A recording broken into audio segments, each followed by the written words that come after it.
আমাদের যাতায়াতের খুব সমস্যা, যার কারণে আমরা বিদ্যালয়ে আসতে পারি না। আমরা 12 মাস নৌকায় চড়ে আসি, কখনো আমাদের কচুরিপানা আটকে যাই, যার কারণে সেখান থেকেই আমাদের বাড়ি ফিরতে হয়।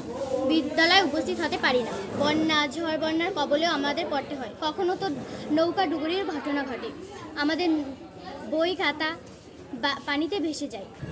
আমাদের এখানে কোনো রাস্তা নেই, কোনো রাস্তার ব্যবস্থা নেই।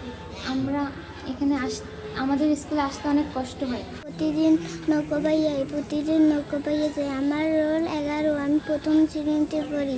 আমি এখানে আসার পরে দেখলাম এই অঞ্চলে যোগাযোগ ব্যবস্থা অত্যন্ত নাজুক। এখানে ট্রলার নৌকা ছাড়া স্কুলে যাতায়াতের আর কোনো সুযোগ নাই। এখানে রাস্তাঘাট নাই।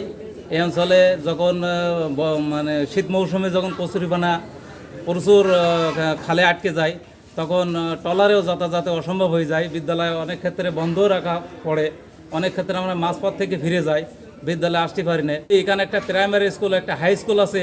এই স্কুলে যে ঝরে যাচ্ছে ছেলে মেয়ে, দেখা যায় ক্লাস 6-এ পড়ে 2 দিন স্কুলে আসে, 3 দিন আসে না। এই করতে করতে স্যারের পিটানি দেয়, এসব খাওয়ার পরে অনেক ক্ষেত্রে ঝরে যায়।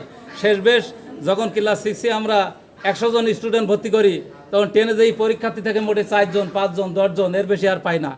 এই জন্য একটা রাস্তা অত্যন্ত জরুরি। 1 কিলোমিটার একটা রাস্তা যদি হয়ে যায়, তাহলে এখানে শিক্ষকেরাও যাতায়াতের সুবিধা হয় এবং স্টুডেন্টরাও কি অনেক উপকৃত হয়, এলাকাবাসী অনেক উপকৃত হয়। এখানে কোনো রাস্তাঘাট নাই। প্রতিনিয়ত ছেলে মেয়ে স্কুলে নৌকায় নিজেরাই বৈঠাবে আসে যায়। এতে বৃষ্টি হলে তারা পথে বসে ভেজে বই খাতা নষ্ট হয়। অনেক সময় নৌকো ডুবার ভয় থাকে, কেউ কেউ নৌকো ডুবাইও নেয়, ভিজে যায়। কচুরিপানা আছে, প্রচুর কচুরিপানা।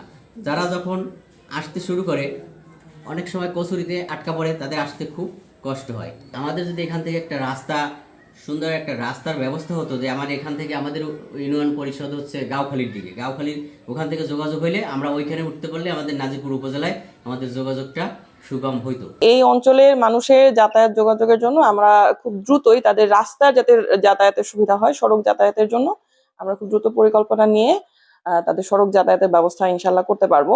আর আরেকটি বিষয় হচ্ছে নদী পথে তাদের যাতায়াতের যে অসুবিধাগুলো রয়েছে, অর্থাৎ এই সামনের শীতের সিজন বা শুকনো মৌসুমে যখন আসে কচুরিপানায় নদীপথগুলো আটকে যায়, আমাদের পরিকল্পনা রয়েছে আমরা কচুরিপানা অপসারণের জন্য আধুনিক যন্ত্রের মাধ্যমে পদ্ধতি অনুসরণ করে কচুরিপানা অপসারণের ব্যবস্থা করব।